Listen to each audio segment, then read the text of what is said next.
Good morning. It is, what time is it? You're on the same time zone as me, yeah? Yeah, a little after 7 a.m. Awesome. Well, let's get going, man. Thank you so much for meeting. And, Of course. man, you've seen a few of these. This is officially going to be episode 2.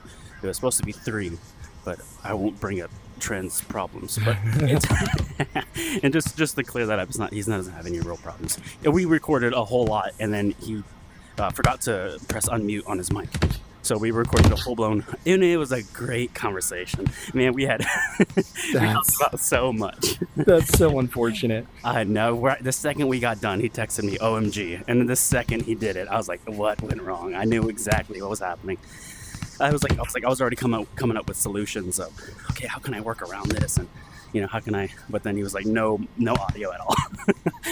But anywho, episode 2 of it, man, I appreciate you coming in and waking up early for me. But I appreciate you having me on here. Yeah, man, it's going to be, I hope this turns out to something. I feel like, watching the first episode to, even other some of my videos, the watch time was nearly at 100% for the conversation ones. So it's fun. I hope people are enjoying the light sparring, the conversation. And but I want to get people to know you a little bit. And the first thing, we all know Tyborg is a force in the VR boxing world. We know this. But we are kind of fresh on the content creator Tyborg. So you just started a YouTube channel. Tell me a little bit about that. Yeah, I did. At the moment, I'm just sort of dabbling. If you go to my channel, you'll see I don't have a ton of videos yet. And they're not exactly quite the level of polish of yours. But I just felt like I've been playing this game for a while. I've been in the community. I'm, one of the higher rated players. I felt like I could, show people some things about the mechanics. I plan to do some videos about sort of giving some advice, kind of like you do. Maybe not trying to speak as authoritatively since I don't have the real life boxing experience, but how to work within the game without gaming the system. Yeah. Sort of intentionally still trying to learn boxing through the game to some extent, because that's kind of what I'm doing. Yeah, for sure. And even though you're not speaking from, a sense of authority and a sense of, you have this long extensive fighting background, you speak from a sense of authority of VR boxing, and that's what we're talking about. So, Yeah, exactly. Yeah, so that's where, I feel like I can bring something to the thrill of the fight YouTube scene, maybe. So far, I've gotten pretty solid feedback on the videos I've made, so I'll keep doing it as long as people are liking it. If there's no interest, then I'll probably just drop off and go back to just playing the game. But it's fun. I mean, I've been in the content world for a long time, and that's the kind of beauty of it. What I noticed is that a lot of guys, they'll start it, but they don't have information, so their quality of information is very low. So even if they have a high production, or most people don't, but even if they have like high quality stuff, the information doesn't follow through. And I think that's where even and that's a great thing for people to hear, is even me coming from like 15 years of fighting experience, I'm learning about the game from your channel. So, there's just because, there's that. It's almost like a stigma. It's like, oh, you can't say anything, but you can, because you're doing well, and things are working, and you're testing and trying things out. And I think that's the beauty to it. It's like, I think I was probably the first person to tell you should start a channel, because it's the opposite of me. I speak from a perspective of like, I know what the realness is like, and maybe you don't, but I think that's a valuable perspective, because, this isn't real life. You are 100% talking about what we're talking about, and I'm trying to merge two things and trying to figure out the differences of the two. Yeah. So I think that's the thing that's interesting, is we're both trying to merge the two things and coming at it from opposite ends of the spectrum, right? Yeah. You're starting from being really good at real life combat sports and trying to figure out how to mix that in with the VR. I'm coming from being kind of inexplicably really good at the VR boxing and trying to get better at real boxing through that. So it's kind of cool. No, yeah, it's completely different, but at least for me and you, I feel like we're running into the same things, which is hilarious. Like, we're noticing the same problem.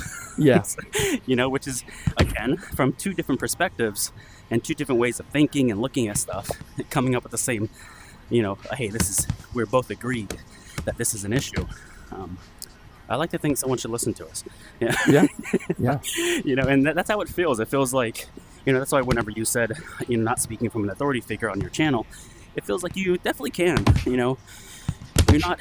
You're not saying, hey, I have all this fighting experience. I'm saying, hey, I'm pretty fucking good at VR boxing. Let me show you a few things.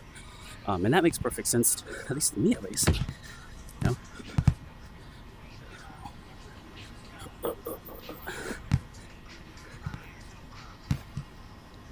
sorry. I had this problem last time where our chats got muted. Oh. Sorry. Can you hear me? Yeah, I disconnected for a second, but I should be good now. Okay. Okay. I can hear you. Okay, perfect. It happened with ringside, but all good. Sorry. All right. Cool. Yeah, man. So I'm confident. I view your YouTube channel like a scout. Like I'm on there 3 times a day, looking at what you're doing, and I'm like that with Tony Jeffries. I'm like that with ringside. I'm like that with Tren, where I'm kind of seeing what the internet's accepting when it comes to thrill of the fight content. Yeah. And I hate that it's silly stuff, but yeah, it feels like that's what's working for the most part is the stuff that's like silly, funny stuff. I'd love for there to be more interest in the kinds of stuff that you're creating and what I'd like to be creating.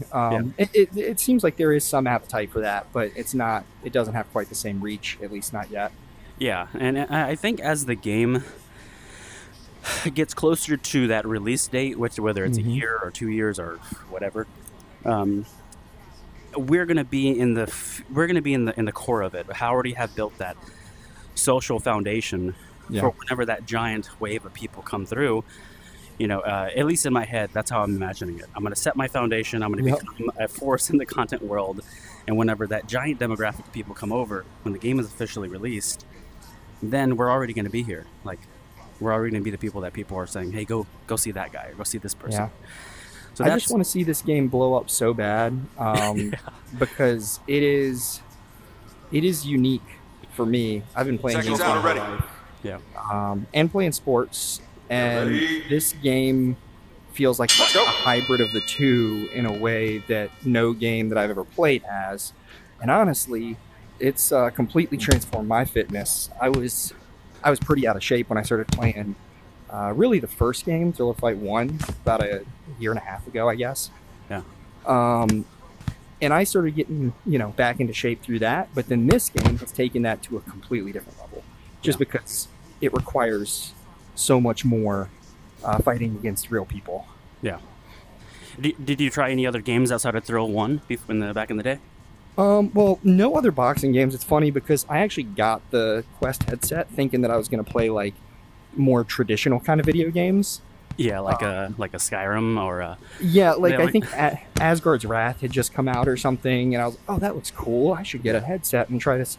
The last time I had tried VR before getting this Quest 3 was when they had the dev kit for the original Oculus Rift, and the technology was just not quite to the same level. It had this horrible screen door effect, and it was not there. So this was a revelation, but honestly, I started looking at what kind of games, I tried out the mini golf, Walkabout mini golf, and that was really fun. Yeah. And the table tennis game, which I was pretty good at that too.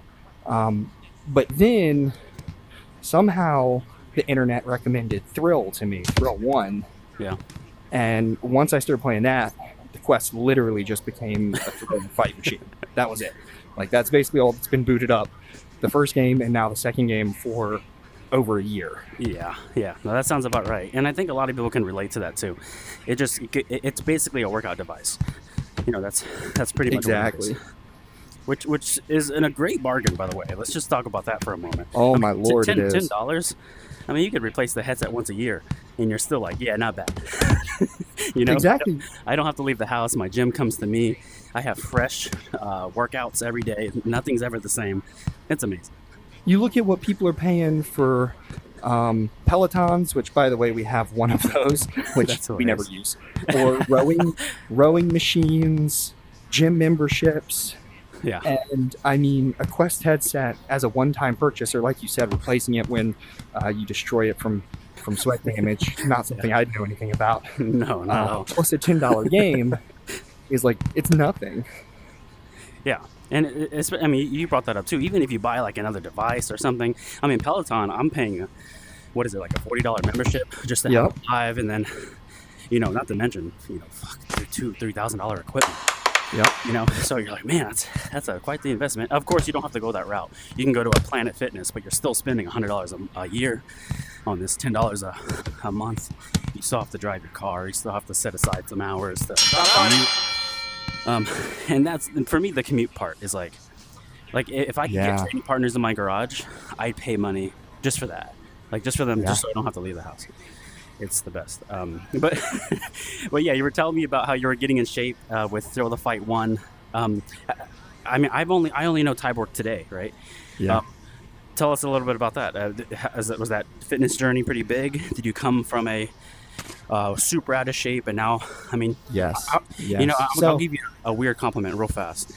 Yesterday you did a YouTube video, and I was like, damn, this dude's arms are toned. I've never seen you up close up until that video. And like, nice. Okay, this dude looks like a stick from far away. I was like, nah, now look at his arms. He has some muscle tone and definition. He looks a little thick. I was like, it was hilarious because nice. Yeah. So basically, my whole life I've been pretty skinny. I played a lot of sports, like I said earlier, but lately I had starting to get a little bit of that skinny fat. Yeah. Still skinny, but kind of getting a gut. I work a desk job. I just hadn't been doing active stuff. I think I got as high as like, maybe even measured 210 once on the scale, but I was probably like 205.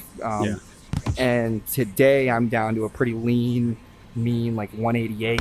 That's awesome. And that's just from playing this game.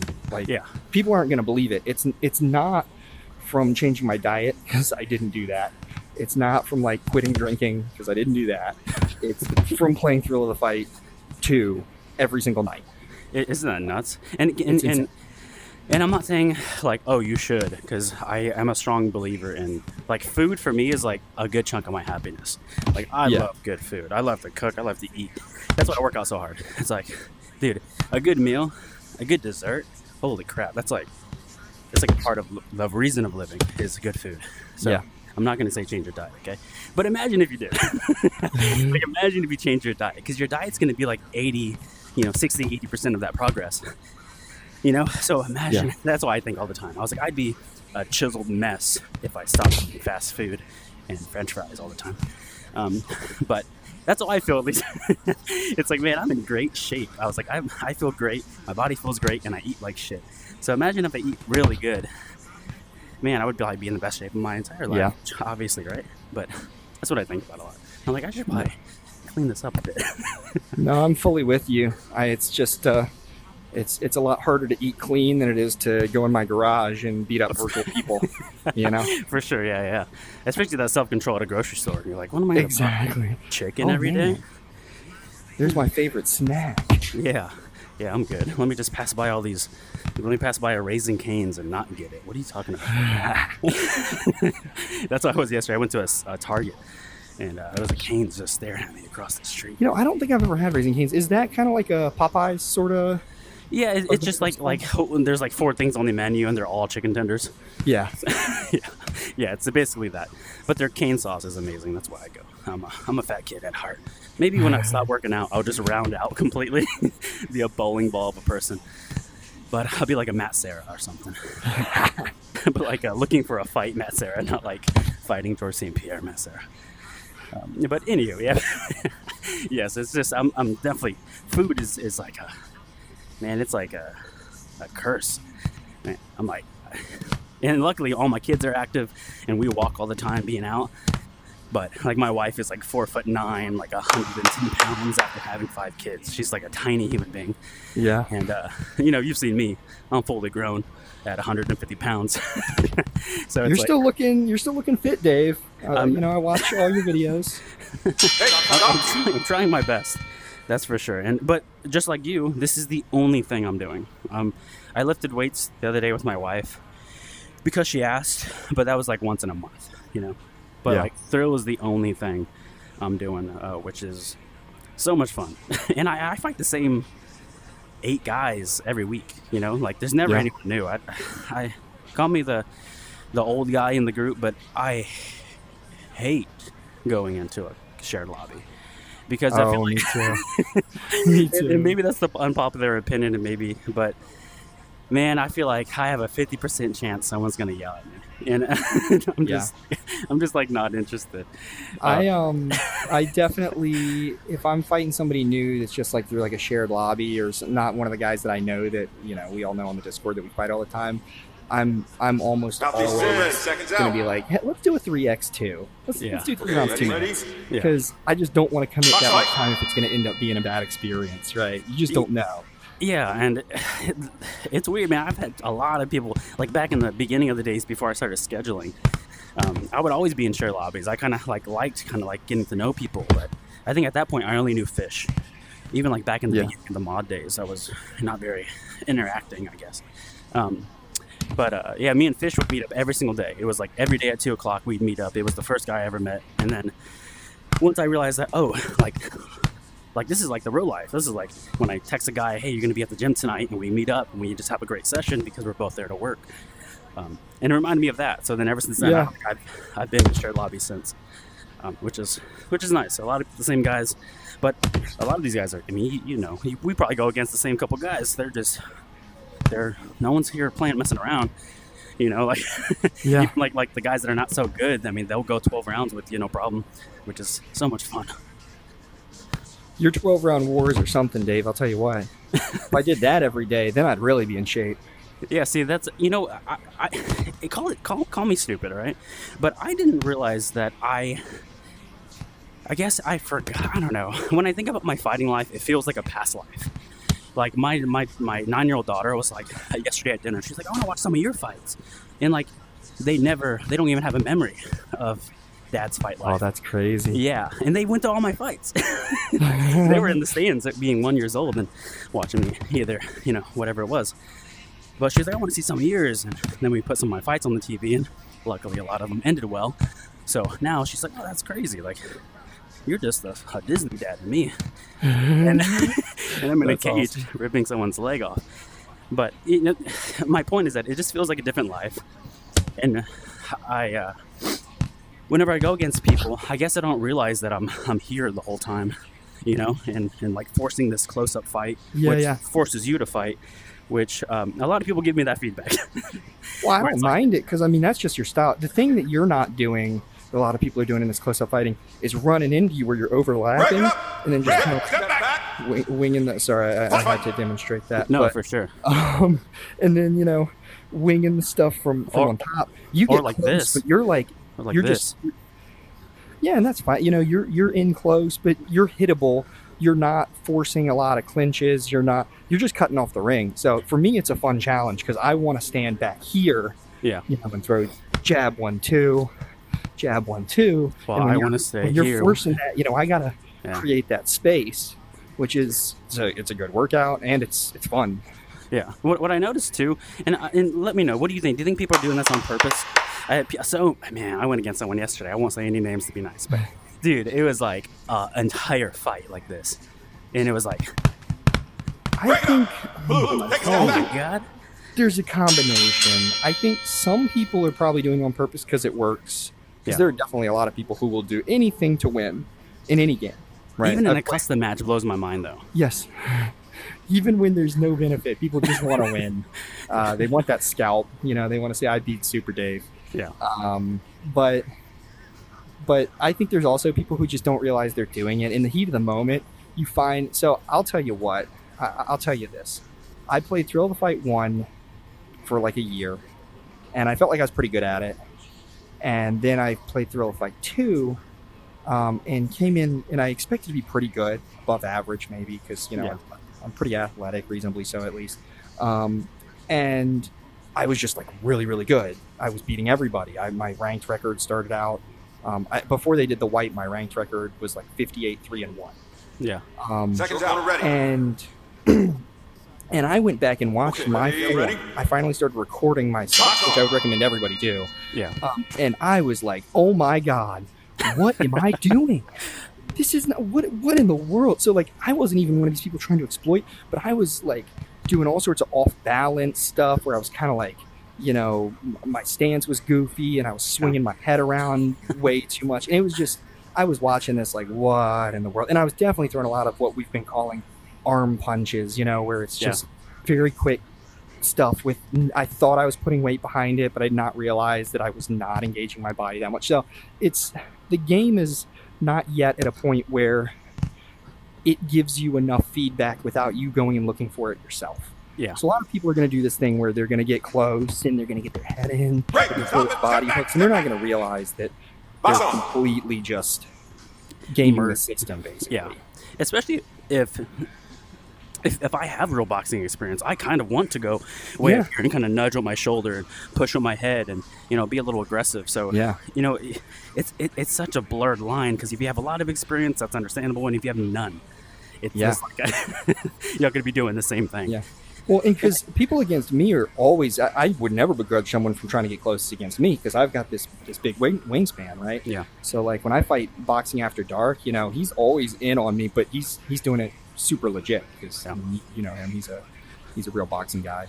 Yeah. What I noticed too, and I've seen a lot of people do this, but when people duck in like that, and it seems like it happens more than it doesn't, but I've like literally been having to like back away like this and throw here because their head is like in the chest, or back away with my feet and try to throw while I'm backing up, which feels a little odd. But what I do is I take like a step back and then I throw a right body uppercut a lot of times because it's really hard to find space to throw anything else when they're like literally half of them is merged with you. You're that close together. Yeah. So I just like, you know, because then you can still get some wind up, some hip engagement, and get a little power. But yeah, that's really all I can find because if you try to throw even hooks, their head is just too close. There's no space for it. Yeah. Well, what if 90% of your arsenal is hooks? Then what? Then tell me. Dude, you know how many times I've been called a hook spammer on TikTok? That's hilarious. I'm like, yeah, that's fine. I'm okay with whatever, you know. But it's funny though because you know there is, it almost feels like a completely different thing because I understand what they're talking about. Okay, I understand why they're calling me a hook spammer. You know, I get that; it all makes sense. Because they don't know, you know, they can't see the difference, right? Yeah. So like they don't know enough that they see you throwing hook, hook, hook, hook, and they think that's the same thing as 13-year-old Timmy throwing. I can't. We're both going to be on camera doing that at the same time. Yeah. Stop. Yeah, but you know that's what it feels like. You know, just it reminds me like I can only laugh. You know, you see it in the Discord a lot too. There's some guys even in the Discord. They're like, "Man, you don't know what you're talking about." Like, okay, that's fine. At this point, the argument's harder than explaining that I do know what I'm talking about, and then having to justify it, and then justify it to a stranger feels weird. So you have so much more chill than I would have because, like, you sitting there in the Discord taking that nonsense, you know. Oh, what does Dave know? Dave doesn't know anything about I'm a pro fighter with 30 fights. No, you're not. Yeah. Well, you know, that's, man, and I wish a lot of guys knew the fight game because, man, you can go to Louisiana, Tyborg, you can go to Louisiana tonight and fight and have a professional record as an MMA fighter. Like, there's the wild, wild west in a lot of parts of the U.S., even in Texas, even the Golden Gloves, you would fight 3-4 times a night, but there would be 1 minute match, 1 minute rounds, three rounds. Ready? Crazy. So you would fight 3-4 times a night in the Golden Gloves, and technically, I have 5 fights, and I'm an amateur boxer now. But that amateur boxer could, you know, be, you know, got his gloves out of a cracker box, you know, and just not know what they're talking about, and have a coach that sent him to Golden Gloves a little too early, you know, and you know, and then they comment in Discord and say, you know, I have an amateur record as a boxer. You're like, what the hell? That doesn't mean anything. And I know that sounds bad, but it just doesn't. It doesn't, you know. We could both have cars, but if I have a supercar and you have a beat down car, we both have cars, sure. but they're very different experiences. Yeah. You know, and that's how it is. It's like, man, you just, even in a gym, you have to be careful who you trust and what advice you take. And it's very, luckily VR doesn't, there's no consequence. No Yes. one's knocked out and everyone's okay. But, you know, it is leading a group of people that are misled with information, and then they're kind of skewed with the information. They're just not sure what it really is. Or Yeah. I think too, there's a distinct lack of humility in people generally that limits their ability to grow to some extent. Because a lot of these people, they just they let this game feed their ego, right? Yeah. They play this game, they win at it, and they think, "Oh, I'm great. I bet I can fight in real life." Yeah. You know, and having a little humility and thinking, well, maybe maybe not. Yeah. And looking at yourself self-critically, I think is much better for actual improvement. I don't know. Yeah, for sure. But I think that route is just, it's long-term improvement, you know? Yeah. And today's TikTok child wants immediate improvement and they want to be better tomorrow. And Yeah, the way they exactly. can kind of save that is blaming it on the game and then wait for the game to change it tomorrow. You know, and that's the mentality. Yeah, So exactly. instead of slow growth, which is how everything in life is done, by the way, there's nothing in life that you get immediately. You know, I tell my son this. I'm a very pep talky dad. I tell my son that, you know, if a six-pack was easy to get, everyone would have it, and then it would no longer be valuable. You know, Exactly. So we have the work is the reward. The six-pack is just what comes with it. But you know, if we work hard, then, you know, the effort is the reward. You know, the learning that I'm tough is the reward. The being consistent and knowing I can be consistent, and which bleeds into other things in life, is the reward. But, you know, not a lot of people think like that. They think 10 crunches is hard. That's how they don't think. Yeah, and I worry about this AI fueled future where a lot of things are gonna come easy or free. Yeah. You know, where I worry about kids cheating their way through school and just not really understanding hard work when when everything becomes easier. Okay, so totally my fault. My headset actually died right at the end of that chat. So my apologies. We were almost done and the headset died. We're at 8 out of 8 rounds. We're almost there. But Tyborg, thank you so much for coming on. If you guys don't know, in the description, I'll put Tyborg's YouTube channel so you can check that out. Be sure to give him a subscription and comment on his videos if you have any questions. He does a lot of the testing of Thrill of the Fight too, just like me. So Tyborg, thank you so much for coming on. Sorry that happened. And if you made it this far in the video, don't forget to show me and Tyborg some love by subscribing to our channels, and check out these other 2 videos. If you want more interview styles, check out these. And if you want more, say, educational styles, check out those.